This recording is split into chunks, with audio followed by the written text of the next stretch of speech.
way that a clavier is played is with your fists. So instead of a piano keyboard, this is just far too wide to play so much with your fingers. It's more that you play with your fists. And it's not so much a percussive drumming kind of motion where you would hit it. You're going to injure yourself if you do that. It's more of a stroke.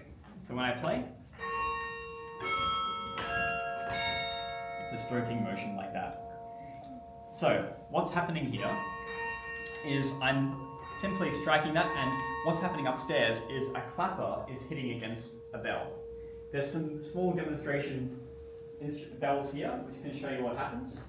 When I push down a note here, it's moving some levers, which control the clapper there. That's what happens. So the clappers are made of iron, and the bells themselves are made of bronze. And the main idea is that the clapper is just that one point of the bell, of the ball touching the bell. Now the beauty of it is that we have a lot of control of dynamics, particularly if you play with your fist. You can play very softly, and you can play quite loud. When we actually go upstairs, we don't play the bells because it is actually too loud. You might get hearing loss. So the bells themselves were actually made in England. They were made by John Taylor Company. They were the original bells that were installed in 1928. They were first played on Anzac Day, so as their inauguration as a memorial instrument. There's some wonderful photos, some of which you can see here, of the bells being installed. They had to come, of course, being in the 20s, they had to come on ship from England, and then they were brought down George Street from the terminals, from the harbour. And then they were raised by cranes through the roof to be brought into here. They didn't take this was already built, right, the whole tower, and so then the bells came in through the top.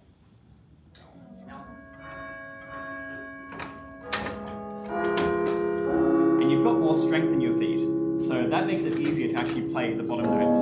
It's actually quite a lot of work to be playing with your hands. You're going to get quite tired. The other benefit of having feet to play is that you have more limbs, so we can play chords at once, right? We can play multiple notes. And if you want to play even more notes, you can then spread your hands and play like this as well. So you can play sort of up to 6 notes at once.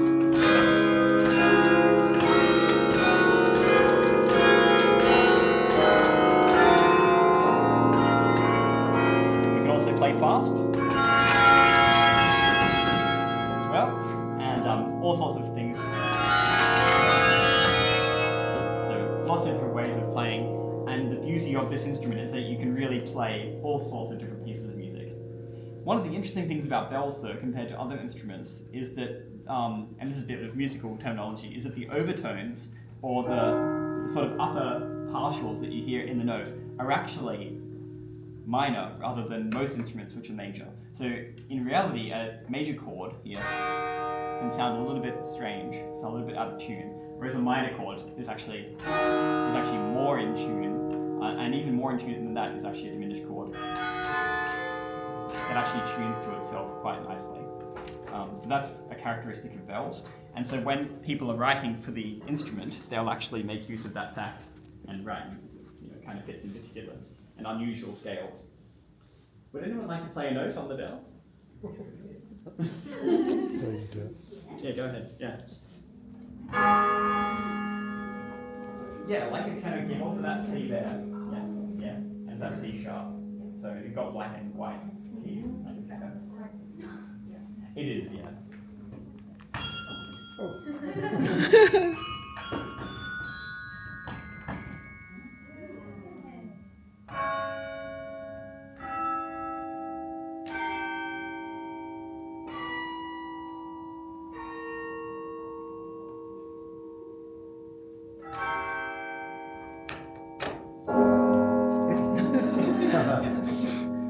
As a percussion instrument, you can actually play to the bottom here and not make a noise, because, you didn't have enough. It's about the speed and also which you play it at.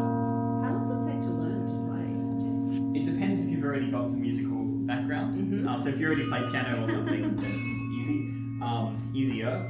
As an organist myself, I already played pedals as well, so I found it quite easily. Yeah. But depends what you know.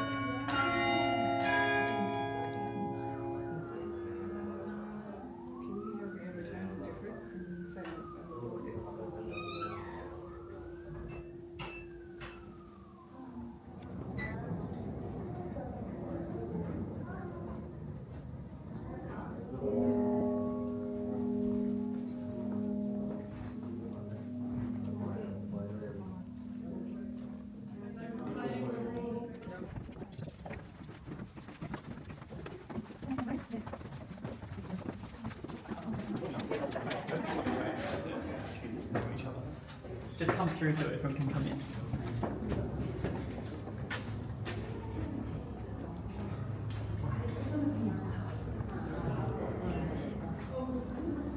So the only thing connecting the clavier where we just were to this is these wires here. And each single one of those wires is going to connect to one of the clappers somewhere.